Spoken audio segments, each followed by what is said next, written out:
रक्षाबंधन हर साल श्रावण मास की पूर्णिमा के दिन धूमधाम से मनाया जाता है। हर साल बहन अपने भाई की कलाई में विधि के अनुसार राखी बांधती है और अपनी रक्षा का वचन मांगती है।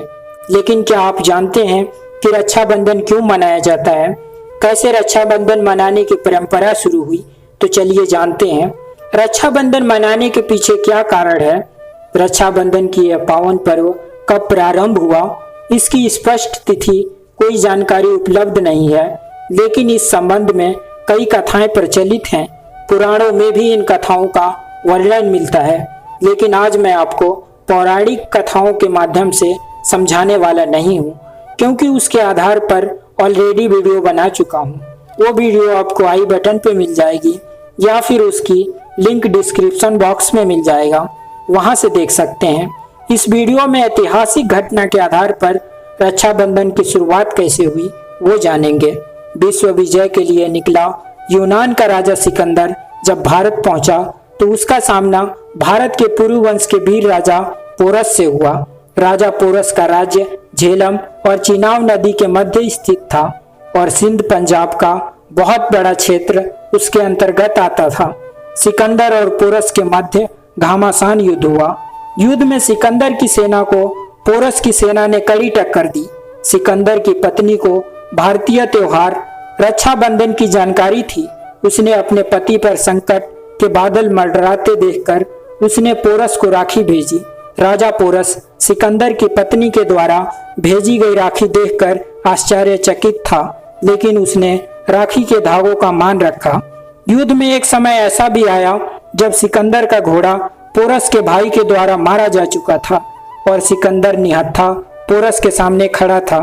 पोरस के पास सिकंदर को समाप्त करने का यह बहुत अच्छा मौका था, लेकिन पोरस ने राखी का मान रखते हुए निहत्थे सिकंदर पर वार नहीं किया और उसे छोड़ दिया।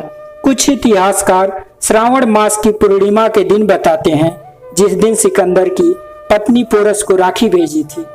एक कहानी और सुनाता हूँ जो ऐतिहासिक घटना पर आधारित है। रक्षाबंधन की एक कहानी चित्तौड़ की महारानी कर्णावती और मुगल शासक हुमायूं से जुड़ी हुई है। राजस्थान में यह प्रथा थी कि जब राजपूत राजा युद्ध पर जाते थे तो महिलाएं उनके माथे पर कुमकुम की तिलक लगाती थी और उनके कलाई पर रेशम का रक्षा सूत्र बांधती थी। उनका यह विश्वास था कि रेशम के वह धागे उन्हें युद्ध में विजय दिलाएंगे। सन 1534 ईस्वी में गुजरात के शासक बहादुर शाह जफर ने चित्तौड़ पर हमला कर दिया। तब चित्तौड़ के महारानी कर्णावती ने मुगल बादशाह हुमायूं को राखी भेजी और उनसे सहायता मांगी। उस समय हुमायूं बंगाल पर चढ़ाई के लिए जा रहे थे, लेकिन राखी मिलते ही वे अपना बंगाल अभियान छोड़कर रानी कर्णावती की सहायता के लिए चित्तौड़ रवाना हो गए। वह जमाना हाथी घोड़ों का था। हुमायूं जब तक चित्तौड़ पहुंचे तब तक देर हो चुकी थी और रानी कर्णावती जौहर कर चुकी थी। लेकिन हुमायूं ने राखी का फर्ज निभाते हुए बहादुर शाह जफर से युद्ध किया और उन्हें हराकर चित्तौड़ का शासन का बागडोर रानी कर्णावती के पुत्र विक्रमादित्य को सौंप दिया। आपको बता दूं, जिस दिन रानी कर्णावती ने हुमायूं को राखी भेजी थी वो दिन भी श्रावण मास की पूर्णिमा के ही दिन था। इस तरह ये कहानियां रक्षाबंधन की शुरुआत होने की तरफ संकेत करती हैं।